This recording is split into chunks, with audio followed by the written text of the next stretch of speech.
हरिओम। खूब सारे आशीर्वाद भगवान जी के। आज भगवान जी का आशीर्वाद है कि इंसान जागो। कितना झंझोड़े सत्पुरुष भी हमको वो जगाएं फिर हम सो जाएं। वो भजन की लाइन भी है, जाग रे मुसाफिर तेरा वक्त आ गया, अभी तो जगाया और अभी सो गया। एक बार क्या हुआ, 199 ऊंटों पर बावर्ची खाना लदवा कर जा रहा था एक इंसान। रास्ता छोटा था, एक ऊंट बीमार होकर मर गया। उसके पीछे आने वाले ऊंटों की कतार रुक गई। पूरा रास्ता बंद हो गया और जो मालिक था उसने रुकने का कारण पूछा। सेवक ने बताया, हजूर ऊंट मर गया है, रास्ता छोटा है, आगे नहीं जा सकते। उसको बड़ा, मालिक को बहुत आश्चर्य हुआ, ऊंट मर गया, मरना कैसा होता है। वह अपने घोड़े से नीचे उतरा, चलकर आगे आया। गली छोटी थी, मरे हुए ऊंट को गौर से देखने लगा। अरे इसका मुंह भी है, गर्दन भी है और पैर भी मौजूद हैं, पूंछ भी है, पेट और पीठ भी है, तो ये मरा कैसे। वो विलासी था मालिक जो था। विलासी मालिक को पता ही नहीं कि मृत्यु क्या चीज़ होती है। सेवक ने समझाया, इसका मुंह, गर्दन, पैर, पूंछ, पेट आदि सब कुछ है, लेकिन इसमें जो जीवन तत्व है उससे इसका संबंध टूट गया है, इसके प्राण पखेरु उड़ गए हैं, तो अब ये नहीं चलेगा। तो मालिक ने बोला, क्या अब ये नहीं चलेगा क्या।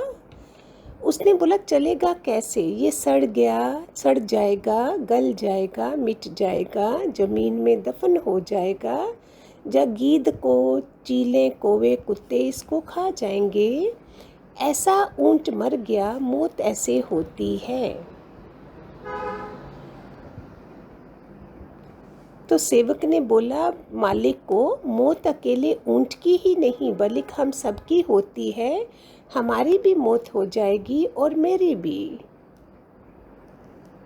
तो इतना विलासी वो मालिक था, बोलता सभी की मौत होती है।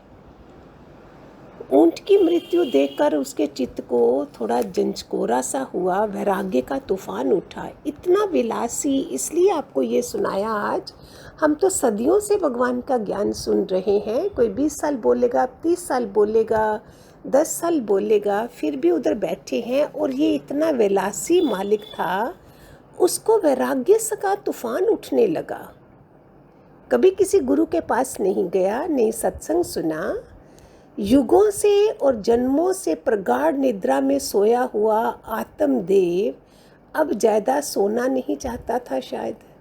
199 ऊंटों पर अपना सारा रसोई घर, भोग विलास की साधन सामग्रियां लाद कर, नौकर चाकर, बावर्ची, सिपाहियों के साथ जो जा रहा था, उसने उन सबको छोड़कर कौन सा रास्ता पकड़ लिया, वह फकीर हो गया।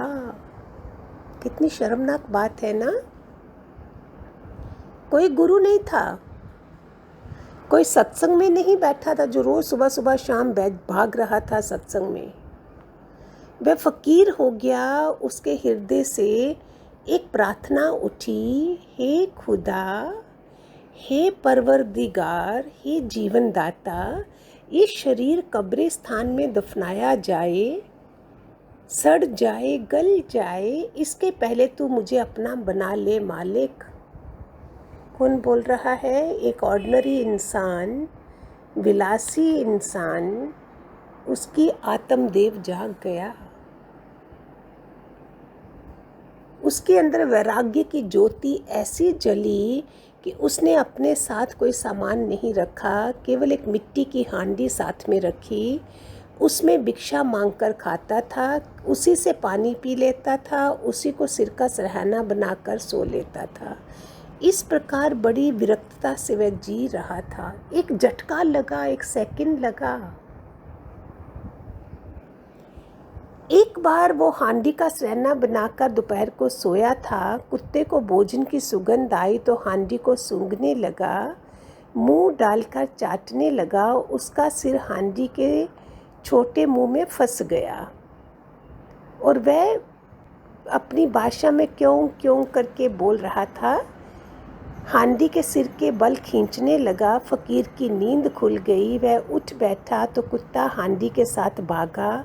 दूर जाकर सिर पटका तो हांडी टूट गई। तो वो मालिक विलासी कहने लगा, ये भी अच्छा हुआ, मैंने पूरा साम्राज्य छोड़ा, भोग वैभव छोड़े, 199 ऊंट घोड़े, नौकर चाकर बावर्ची सब छोड़े और ये हांडी ले ली। हे प्रभु, तूने ये भी छुड़ा ली, क्योंकि अब तू मुझसे मिलना चाहता है। प्रभु तेरी जय हो। कौन बोल रहा है?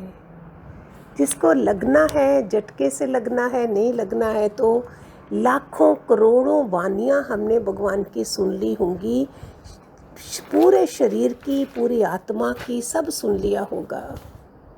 रोज चाहिए हमको, रोज ज्ञान चाहिए। हो 7 साल की मीरा, 7 साल का नचिकेता, 7 साल के ध्रुव प्रहलाद, 6 साल के बच्चे पा गए भगवान को। हमको रोज चाहिए, वो भी नाम के वास्ते, सुनने के लिए। पेट की हांडी बन जाएगा और हाथ ही रहने का काम देगा। बोलता पेट ही हांडी बन जाएगा और हाथ ही रहने का काम देगा। जिस देह को दफनाना है उसके लिए अब हांडी भी कौन संभाले? जिससे सब संभाला जाता है उसकी मोहब्बत को अब संभालूंगा। ब्यूटीफुल। ध्यान से सुन रहे हैं प्यारे बच्चों सारे? कितना बड़ा सबक है हमारे लिए। आदमी को लग जाए तो ऊंट की मौत भी उसमें वैराग्य जगा देती है, अन्यथा लोग अपने पिताजी को भी दफनाकर घर आकर मज़े से पानी पीते हैं, खाते हैं, रहते हैं। अपने सब लोगों को, बुजुर्गों को कितना शमशान में ले जा गए होंगे, उसका खाली एक ऊंट मरा है। फादर गए दुनिया से, मदर गई, बीवी गई, रिश्तेदार गए, कौन कौन नहीं गया। ऐसे लोगों के जीवन में वैराग्य नहीं जागता, उन्हें ईश्वर का मार्ग नहीं सूझता। तुलसी पूर्व के पाप से हरि चर्चा ना सुहाए, जैसे ज्वर के जोर से भूख विदा हो जाए। बोलते हैं पिछले जन्म के पाप जोर देते हैं तो हमें सत्संग में भी नाम के वास्ते बैठे होते हैं, पता है अभी घर जाना है, मेरा परिवार है, सब लोग हैं। हरि चर्चा में भी रस नहीं आता। जैसे बुखार जोर पकड़ता है तो भूख मर जाती है। हरि चर्चा में भी ईश्वर स्मरण, ध्यान, भजन, कीर्तन, सत्संग में रस ना आए तो भी बार बार करता रहे, सत्संग सुनता रहे, समय पाकर पाप पलायन हो जाएंगे और भीतर का रस शुरू हो जाएगा। जैसे जीवा में कभी सूखा रोग हो जाता है तो मिश्री भी मीठी नहीं लगती, तब वैद्य लोग इलाज बताते हैं कि मिश्री मीठी ना लगे फिर भी चूसो। वही इस रोग का इलाज है। मिश्री चूसते चूसते सूखा रोग मिटता जाएगा और मिश्री का स्वाद आने लगेगा। इसी प्रकार पापों के कारण मन सत्संग में नहीं उठ पा रहा है, ईश्वर चिंतन में नहीं लग रहा है, राम नाम में नहीं लगता हो तो भी राम नाम जपते जाओ, सत्संग सुनते जाओ, ईश्वर चिंतन में मन लगाते जाओ। इससे पाप कटते जाएंगे और भीतर ईश्वरीय आनंद प्रकट होता जाएगा। अभागा तो मन है, हम अभागे नहीं हो, हम सब तो पवित्र हो, भगवत स्वरूप हो। हमारा पापी अभागा मन अगर हमको भीतर का रस ना भी लेने दे तो भी राम राम, हरि ओम हरि ओम हरि ओम, शिव शिव आदि भगवान नाम के जप में, कीर्तन में, संत महात्मा के सत्संग समागम में बार बार जाकर हम हरि रस रूपी मिश्री चूसते रहें। इससे पाप रूपी सूखा रोग मिटता जाएगा और हरी रस की मधुरता हृदय में प्रकट होती जाएगी, बेड़ा पार हो जाएगा। और भगवान जी के खूब सारे आशीर्वाद भगवान जी की वाणी में था, जिसको वैराग्य नहीं है मेरा ज्ञान नहीं लगेगा। पहली चीज़ ही वैराग्य है। राम को भी वैराग्य मिला, तभी तो आगे बढ़े वो। भगवानों ने भी वैराग्य लिए हैं। हम सारे सुख लेके और बड़ा बड़ा सत्संग जाके समझें यस काम खत्म हो गया। आई होप सबको समझ आए। कितना अच्छा दृष्टांत है। जाग रे मुसाफिर तेरा वक्त हो गया, अभी तो जगाया और अभी सो गया। कितनी बारी कोई जगाएगा? हर जन्म जगाया होगा, हर जन्म हमें गुरुओं के पास भेजा गया होगा। फिर भी हम लगे रहे नहीं, अभी मेरे पास ये टाइम नहीं है, अभी मैं जवान हूँ, अभी मैं बूढ़ी होंगी फिर जाऊँगी, अभी ये होगा, तब तक ख़त्म। और इस समय जहाँ रोज़ आप सुन रहे होंगे टीवी में he is no more, 30 people no more, plane crash, ये क्रैश, मृत्यु जा बना हुआ है संसार, मृत्यु लोक। खुद उठते हो सुबह, रोज़ याद करो आज 1 लाख 1.5 लाख लोग नहीं उठे हैं, मैं वेरी फ्यू एमंग हूँ।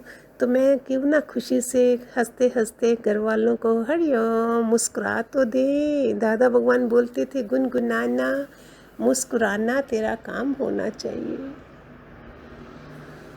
चलो इससे ही शायद हमें वैराग्य आ जाए ऐसे समय में। ठीक है, हरिओम।